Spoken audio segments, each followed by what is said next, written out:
Welcome Fnatic everyone, congratulations on winning. And we'd like to open up the floor with questions for the team. So if you've got a question, put up your hand and Max with Mike over there will come and find you. So, who wants to start?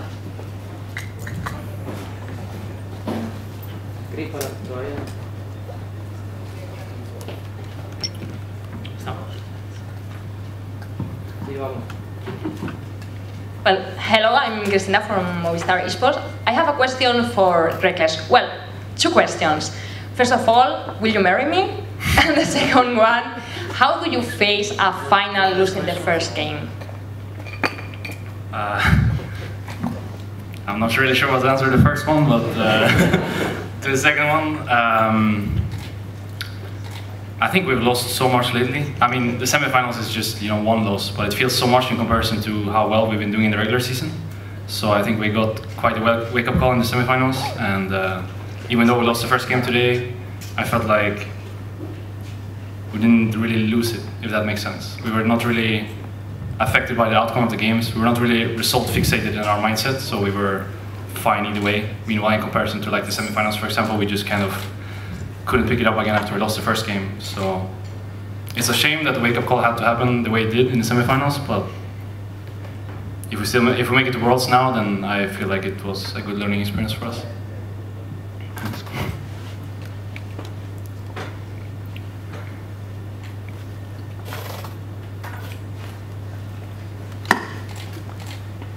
Thank you. Hello, my name is Joel from esport1.hu. I have a question for Soaz. You've been playing professionally quite a while. I mean, you were at Worlds in Season 1, and now we're in Season 7, and you're still playing. You've been in a couple of teams. How do you find the motivation or the strength to keep performing at the top level, and how can you not get bored of it? I think eventually, like every pro in any like single game get bored of the game. I think most people keep on playing because they like to perform on stage and just play tournaments and just more the competitive part of the game, right? I don't necessarily like playing the game by myself, but I really like playing tournaments, going to LCS, practicing with my team. So this doesn't really change regardless of like how long you play, right? So it's just what I really like about the game still.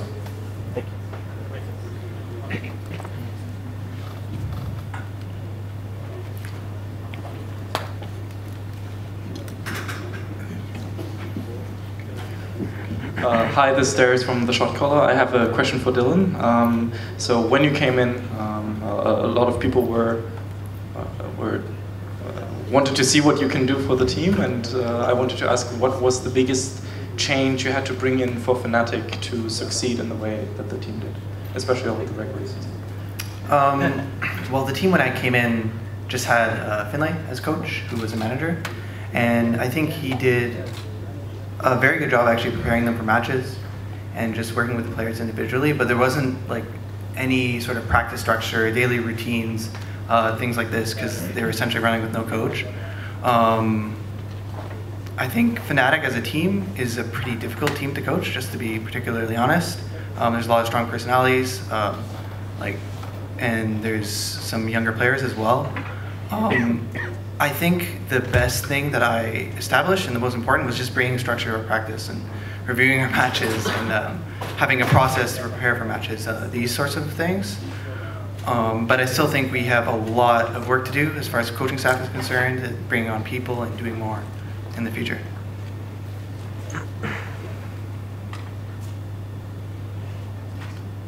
Any other questions, guys? Can I go again?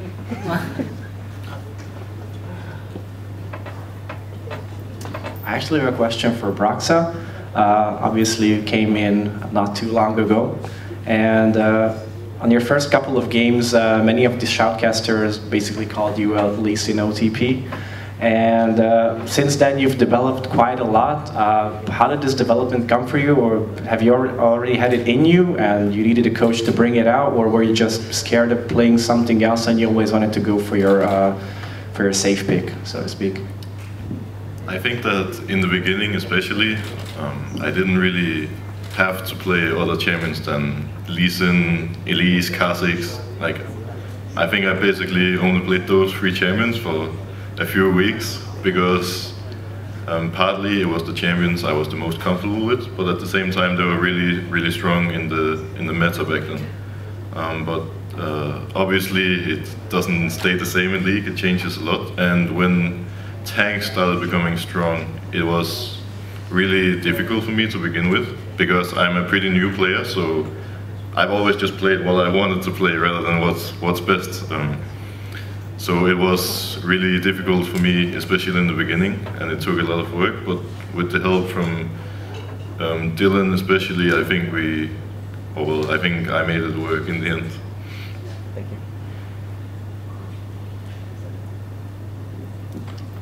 Hi, I'm Kelsey. I have a question for Jesiz.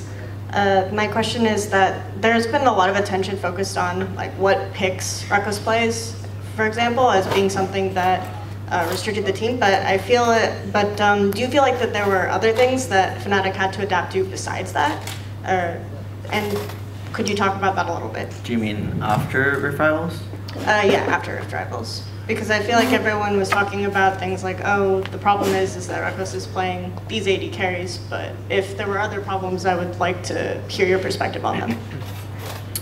I mean, I think the AD carry picks is one thing, but I think it's a part of like what comes with picking these AD carry picks. I think if you play these utility AD carries like Ashe and Varus, etc., you need to have like really strong macro game. Like you need to be able to play as 4 and control vision really well.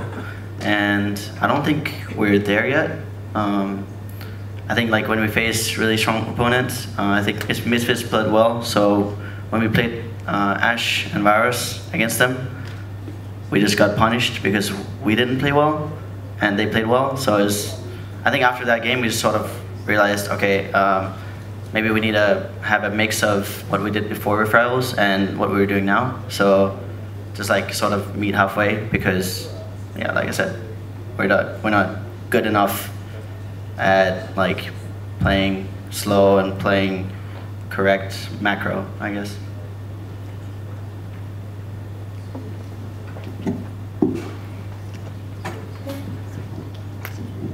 Hi, I'm Vlad from Lolly Sports, and I have a question for Caps.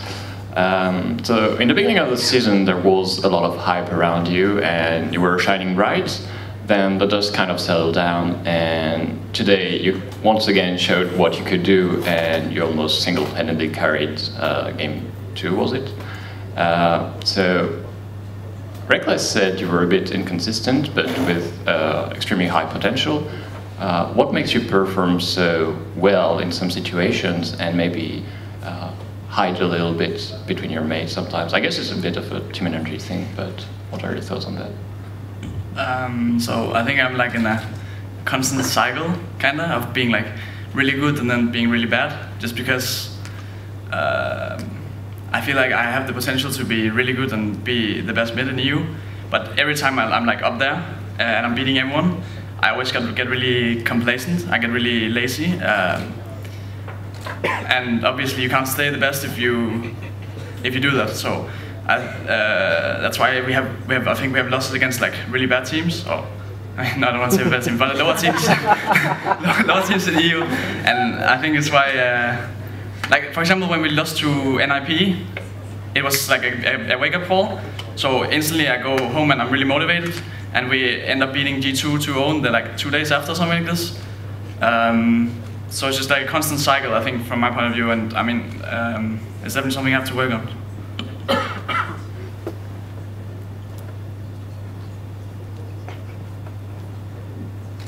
You're right, Mats.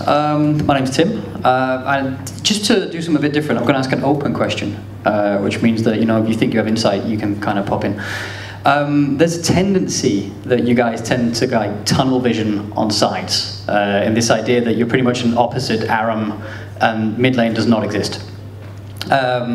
We saw a bit of it in these games, and yet you still kind of come out the other side. You still kind of win, even though you must know that, like, in game one, if focus hadn't been so hard on the side, she probably would have gotten away with that a lot better. Do you feel that this focus on the sidelines at the expense of everything else, do you feel this is still the right way to play, or do you think that maybe you might need to let go of some of that? Yeah, sure. I think it has a lot to do with what Jesse said, actually, to the previous question. I think we are not really there yet in terms of playing the macro correctly. So we kind of, I mean, I wouldn't say realize beforehand, but we kind of shy away from playing the map properly, and, you know, just give up like bare vision for a potential pick on the long lane. And sometimes it works out and sometimes it doesn't, but I feel like for the most part we're pretty smart about it, so for the most part we get away with it. But as Jesse said, when we play against a really, really good team, they punish us, and I think Misfits was a really good team against us in the semifinals, and that's exactly what happened. Like, whenever we would go for a play, we would lose Nash, or we would get like three people dead and drop 4 or 5 towers. You know, it was really, really snowbally in their direction. So it's definitely something we don't want to do willingly. It's just something that happens because we don't really feel like we are there yet in terms of the correct macro. Thank you.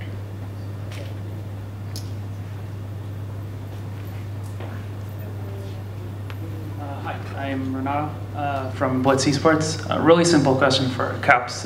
Do you think it's still possible to play Kayn in the mid lane after the DFT changes? No.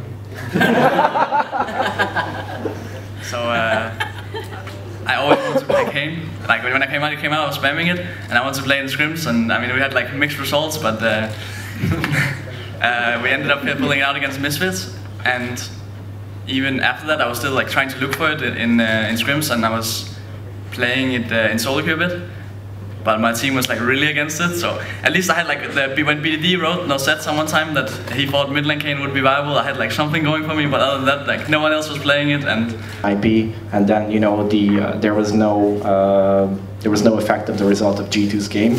So do you think that this could have affected both yours and G2's game, because they expected you guys to win, and after they lost, you basically didn't have anything to lose, so it didn't matter if you lost or not against an IP? Do you think that this could have affected your game a bit, you know, when you lost to an IP? I think it was like pretty much the sole reason as to why we lost NIP, actually. I think we were kind of celebrating before the game started, and when we went in, they were super hungry to show their best game, especially, you know, when you're playing against one of the better teams and you're supposedly one of the worst teams. You have like nothing to lose, you just go all in on everything, and if you lose, you lose. You know, everyone expects you to do it anyways, so it doesn't really matter.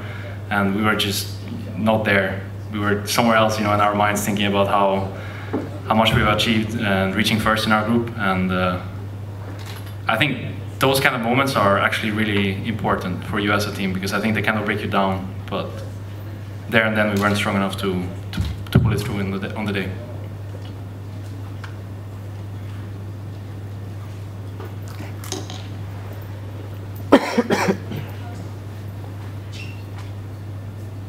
Hi, Quentin from Canal Sport Club. I want to know, it's you play like a full year of League of Legends, sorry. It's a game, and we are all proud to see esport at this level, like 7 years from the beginning. But this whole year, did you have fun, all of you? Did you have really fun? It's a game. Did you have fun?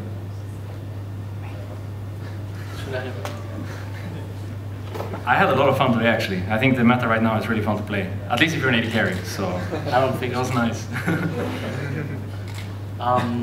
Yeah, I think it just, there's variation to it. Like, sometimes when it's fun for some specific roles, it's maybe not for some others.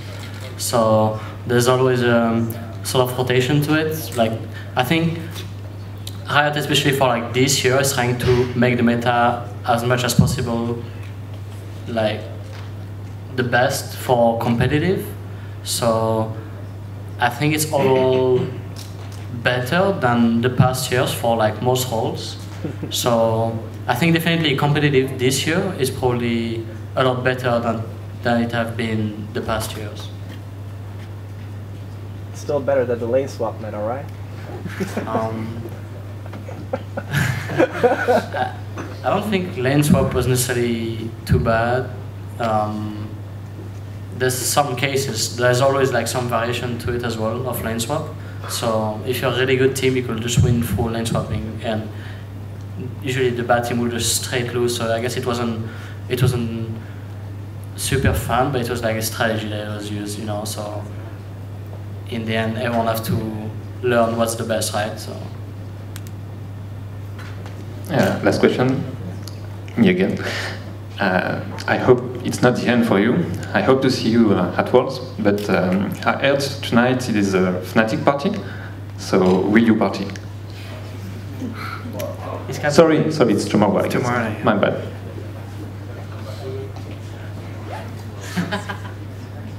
Okay, that's about all we have time for. Okay, one last question over there. I'm feeling generous. Hi, my name is Zorin from GameWave. I have a question. Next Sunday, it's your last chance for Worlds. What team do you want to face?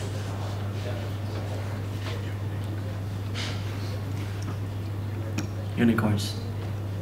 Really, unicorns? Yeah, Or unicorns. just you say unicorns because it's unicorns? Unicorns because they're the worst team of the three. Thank you. Okay, thank you very much, guys.